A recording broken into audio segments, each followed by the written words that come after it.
Bem-vindos ao Globaliza, seu canal no YouTube. Hoje contamos com a preciosa participação do mestre Walker Figueiredo Filho, tributarista, coordenador da Faculdade de Direito do Centro Universitário de São José.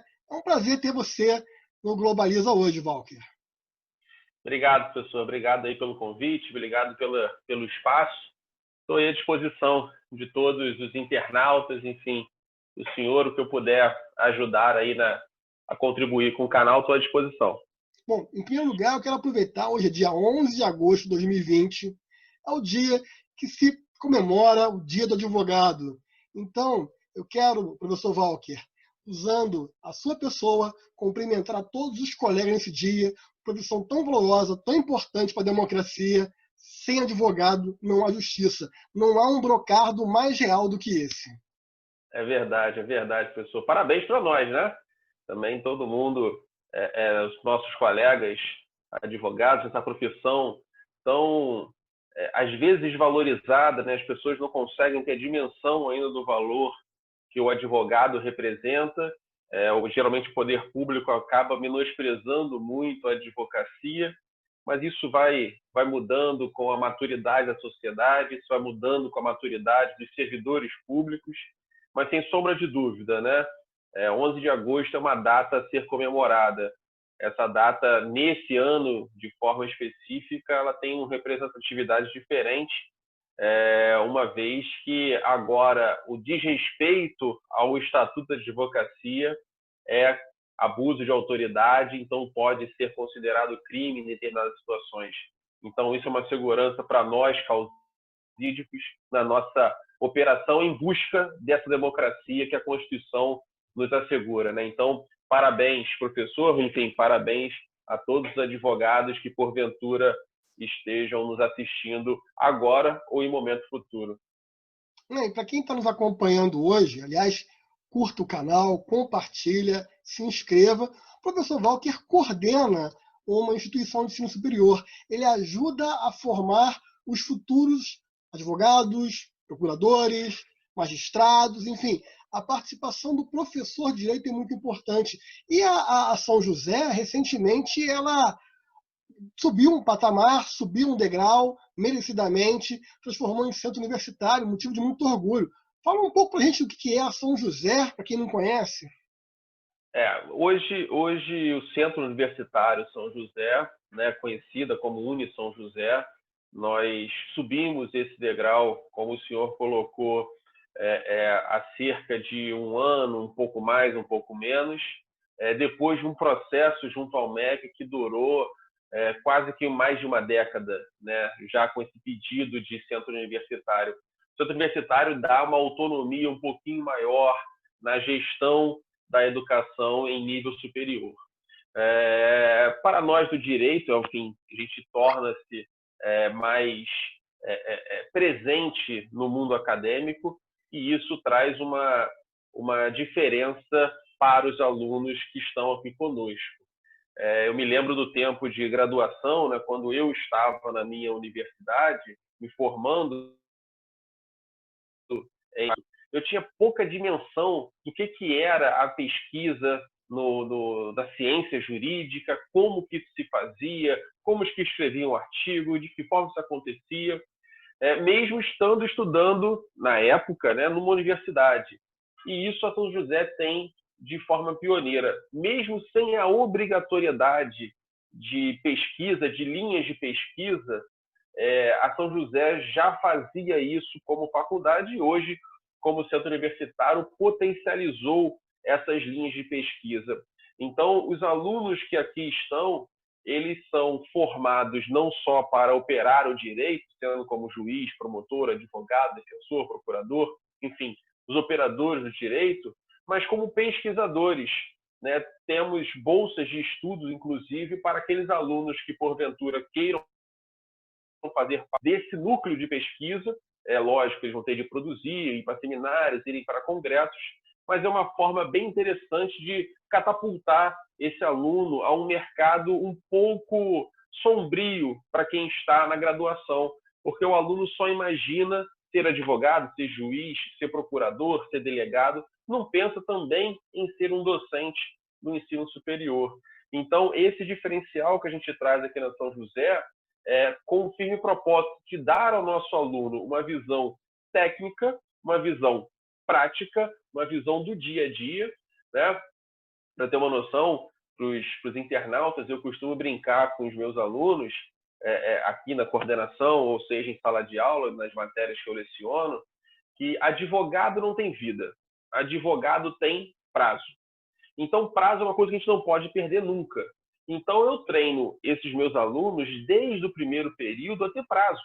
Então, se eu fixo um prazo com os meus alunos, seja o dia qual for, vamos supor, dia 12 de agosto, ele tem de cumprir aquele prazo. Professor, mas aí é descabido? Não. A gente vai treinar ele desde o primeiro momento, porque a vida dele ele vai trabalhar com prazo. Então, ele precisa se organizar para chegar nesse caminho. Isso a gente faz como? Com treinamento. Isso é a prática dentro da universidade. Então, a gente consegue casar de forma muito, enfim, sui generis, vamos dizer assim, a teoria com a prática. Porque, às vezes, há um descompasso e aí a gente consegue casar isso para formar os nossos alunos da melhor forma. Então, temos alunos aí recém-formados na universidade, delegados de polícia, alunos formados, advogados da Marinha, por exemplo, como alunos que recém-formados. Nós tive notícia cerca de um mês atrás de uma aluna que colou grau, salvo engano, em 2019.1, ou seja, fez um ano agora, e já passou para o mestrado da UF, né? Então já está com toda uma carga acadêmica para ser aprovada numa grande universidade pública para fazer o seu mestrado em Direito Constitucional. Excelente, né? E parabéns mais uma vez, até porque ser professor é ser um construtor, auxiliar na construção de pessoas que vão estar auxiliando a sociedade. Sociedade, aliás, Walker, que vive um momento muito difícil esse ano. 2020 é um ano para essa geração anotar aqueles que passarem, e a gente torce aí que todos passem com saúde, que tomem cuidado no seu dia a dia, mas enfim, aproveitando a sua viés tributarista, a gente está aí com um debate hoje do retorno de uma reestilizada CPMF. É um ponto favorável para a sociedade, em especial em pandemia? Bem, Fábio, assim, é muito complexo, né, essas análises, né? Eu costumo falar isso não só em sala de aula, e vou aproveitar esse espaço para difundir isso de uma forma pública, né? Eu já falo isso, né, em minhas redes sociais, eu já falo isso em alguns seminários que eu participo, palestras, mas sempre um canal com uma audiência tão significativa, isso faz uma diferença e é informação que sempre causa boas condutas, né? A primeira questão que eu falo a todo momento é que o conhecimento do direito deveria vir desde o colégio, né? Eu tive informação hoje, eu faço parte da Comissão de Direito à Educação da seccional aqui do Rio de Janeiro, da Ordem dos Advogados, e eu tive informação hoje que a primeira escola no nosso estado a ter direito nas suas cadeiras é uma escola do interior aqui do Rio de Janeiro, de Miguel Pereira, que conseguiu mudar o seu conteúdo programático e pedagógico para dar aos seus alunos uma matéria de direito. Isso é um avanço muito significativo para a educação, na minha humilde opinião. Por quê? Quando a gente fala em direito, a gente logo pensa em ter, né? Se eu tenho direito, o direito é da minha posse, né? O que eu fui vilipendiado, é meu direito. Mas a gente esquece de falar que o direito ele tem que andar em paralelo com o dever. Então é muito tranquilo eu saber o meu direito, mas eu tenho que saber também os meus deveres, já que é uma via de mão dupla. E um dos deveres que o nosso ordenamento jurídico nos imputa é o direito tributário, é os impostos. E aí vem uma grande questão, porque todo mundo começa a se criticar, porque o Brasil, a carga tributária e etc., que é elevada, isso ou aquilo outro. Pessoal, isso é assim no mundo inteiro. O problema é que nós temos algumas mazelas da nossa política que gera uma carga cada vez mais desencontrada. Então, antes de entrar, de fato, para dizer se a CPMF, a nova CPMF, seria bom ou ruim, a gente tem que fazer um recorte, entender que a sociedade brasileira precisa conhecer esse dever. Porque, por mais que seja um dever pagar, né, a gente chama no direito tributário de uma obrigação principal, aquela obrigação de pagar, antes desse dever, eu tenho direitos. E o Estado ele não pode tudo a seu bel prazer. Ele tem também limites, que aí são os meus direitos. Então, como a gente costuma dizer um jargão muito usual na nossa ciência, né, o nosso direito termina quando começa o do outro. Então, eu também tenho direito com a minha relação com o Estado. A gente coloca a mídia, e aí eu posso culpar, às vezes, os operadores do direito, que acabam por colocar o direito tributário num só grupo, os impostos. Tudo é imposto, né? Todo mundo fala em imposto. Aumentou o imposto, aumentou o imposto, aumentou o imposto. E nós temos que deixar claro que nós temos 5 modalidades de espécies tributárias. Cada uma dessa modalidade tem um porquê de acontecer. E nem tudo é imposto. E que quando a gente entende que há modalidades distintas, a gente vai entender que essa carga ela é levada a cada um dos seus caminhos, dos seus cofres, entre aspas. Então, rapidamente, não vou aqui querer explanar sobre o direito tributário na sua amplitude toda, acho que deve ter o perfil do canal, mas só para entender, espécies tributárias, nós temos impostos, as contribuições de melhoria, as taxas, as contribuições sociais e as contribuições de domínio econômico. Então, 5 modalidades tributárias, cada uma com as suas características. Só para adentrar, porque todo mundo fala que é imposto, na verdade, imposto, no nosso ordenamento jurídico, nós só temos 13, na verdade, 12. 13 com aí uma discussão sobre imposto sobre grandes fortunas. Então, o artigo 153, 155 e 156 da Constituição vai dizer que nós temos 12, com exceção, né, tem 13 aí, não foi criado ainda, impostos. O resto não é imposto. O resto é outra natureza tributária, para outra questão. Então, quando a gente fala em contribuição, como era o caso do CPMF, quando a gente fala agora sobre a contribuição social, sobre operações de bens e serviços, né, nessa reforma apresentada pelo presidente no Congresso Nacional, né, a CBS, tudo isso são contribuições. Contribuição não pode ser tratada como imposto. Entender, e o pessoal aí conseguir compreender, quando a gente fala em imposto, o próprio nome já soa. É imposto sobre o contribuinte. Eu não tenho opção de pagar ou não pagar, porque ele é imposto. Lógico que os outros tributos também podem ser impostos, né, no sentido de obrigação. Mas quando eu falo em imposto, é porque a sociedade, o Estado brasileiro, está identificando esse cara está oferindo riqueza. Então, se está oferindo riqueza, eu vou pedir para que ele divida isso com os seus pares, com aquela pessoa que não tem condição. Então, quando a gente fala em imposto, o imposto ele não é retributivo. O imposto ele não é vinculado. Walker, não entendi nada. Pensa no IPVA. Quantos e quantas pessoas nas mesas de bares, nas discussões de famílias não falam eu pago IPVA e eu quero a rua asfaltada. Não, não tem nada a ver uma coisa com a outra. Você paga o IPVA porque você tem carro. Mas então eu não quero pagar IPVA. Tá bom, não tenha carro. É opção sua. Agora, não é porque você paga o IPVA que o Estado está obrigado a colocar aquele dinheiro do seu IPVA no asfalto. Ele vai botar no asfalto, ele vai botar na escola, ele vai botar na saúde pública, ele vai botar pagando os servidores. Walter, mas ele não faz isso. Aí é um outro problema.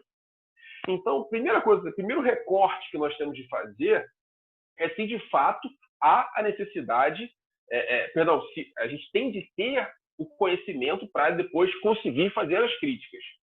Mas, sendo mais preciso, né, com relação à CPMF, qualquer forma de tributação, e aí já não estou mais falando de imposto, porque falei aqui ainda há pouco, imposto é gênero, não é espécie, né? Perdão, imposto é espécie, não é gênero. O CPMF é exatamente dessa forma. Nós temos operações financeiras, como era no passado, que eram tributadas com a CPMF. Então, na minha opinião, simplificar a carga tributária do nosso país seria o melhor dos mundos. Esse seria o melhor caminho. Uma nova CPMF não é bom nem agora, por conta da pandemia, nem daqui a um ano, sem pandemia, nem daqui a 3 anos, mais expurgada ainda a pandemia. Então, não sei se eu estou sendo muito prolixo nesse momento, mas a reforma tributária que deveria acontecer era no sentido de simplificar. O nosso direito tributário, principalmente no seu viés constitucional, ele é até muito atual, né? Ele flexibiliza uma disputa do Estado brasileiro mediante uma globalização, né? Com os impostos extras fiscais, a possibilidade do governo mexer nos impostos com alguma simplicidade. Isso traz ao Estado brasileiro uma competitividade maior. Mas, por sua vez, as normas infraconstitucionais, elas têm uma teia de normas que são praticamente... Enfim, não há como deter o conhecimento de tudo. Então, é muito papel, é muita norma para tratar de um assunto que poderia ser mais simples. E quando tem muito papel, torna-se a questão burocrática. Quando torna-se burocrático, erros acontecem. Erros do contribuinte, erros do Estado. E isso, em acontecendo, traz uma injustiça social e uma injustiça fiscal cada vez maior. Então, o nosso câncer, vamos dizer assim, do nosso sistema tributário, são as normas infraconstitucionais, sem sombra de dúvida. Né? Se elas fossem levadas a sério, se elas fossem... Na minha última pesquisa, nós temos cerca de 1 milhão de normas envolvendo matéria tributária. Não há ser humano no mundo, quiçá uma máquina, conseguirá conhecer mais de 1 milhão de normas tributárias. E isso vai gerando uma insegurança jurídica. Então, de forma mais pontual, reforma CPMF é bom ou ruim? Eu acho que qualquer nova tributação tem de partir com uma reforma no sentido de trazer transparência fiscal, o que infelizmente não há no nosso país, apesar da Constituição assegurar isso. Então, as minhas críticas à reforma, à CPMF, à nova forma de tributação, vêm nesse sentido. Interessante, Walter, eu anotei alguns pontos que você falou aqui. Primeiro, a questão da justiça social. Se você pegar outros países, você percebe que a carga tributária é muito superior à nossa. Então, você pega os Estados Unidos, os dividendos dos acionistas em bolsa são tributados. E aqui no Brasil, por hora, eles têm isenção. É uma outra questão. Então, assim, eu acho que o grande levante da sociedade não é no pagar, até porque o brasileiro é muito pagador, é muito participativo das suas obrigações. É a questão, talvez, de não perceber a transparência, e acho que é o ponto que você abordou muito bem, entre a captação do recurso e a utilização do recurso em prol da sociedade. Eu acho que esse é o grande dilema que a gente encontra hoje e a resistência. Pagar e manter um grande número aí de benesses. E por mais que a nossa...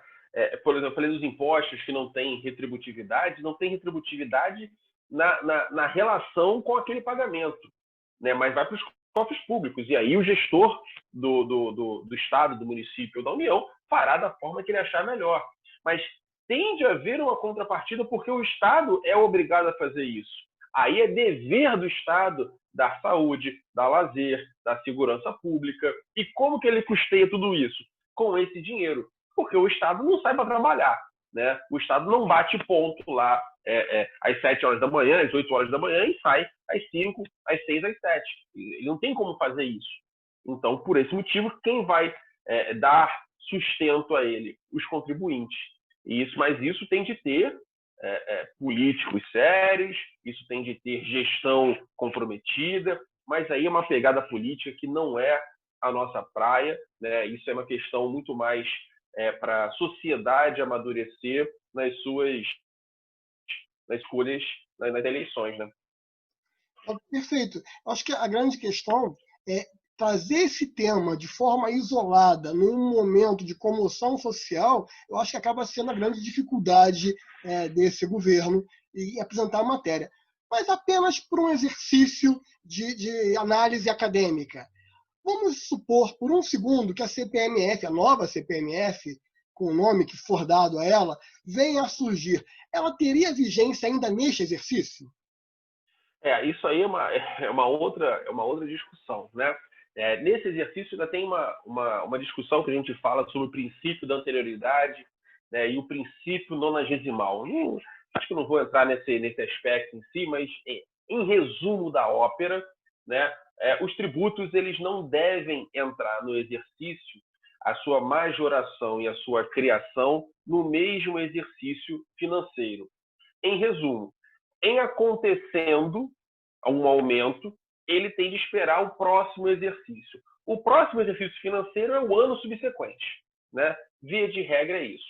Mas o que acontecia, Fábio, quando com essa inteligência da Constituição em falar para o legislador, né? Falar para o gestor, olha, se você quer aumentar, se você quer criar um tributo, etc., espera o exercício, faz as leis que determinam desta forma, chamamos no direito de princípio da legalidade. O Estado só pode fazer algo se tiver permissão legal para aquilo, então precisa de lei. Mas aí qual era a jogada, né? Sei lá, no dia 31 de dezembro, então final do ano, juntava-se numa sessão extraordinária no Congresso Nacional, por exemplo, para aumentar o imposto X.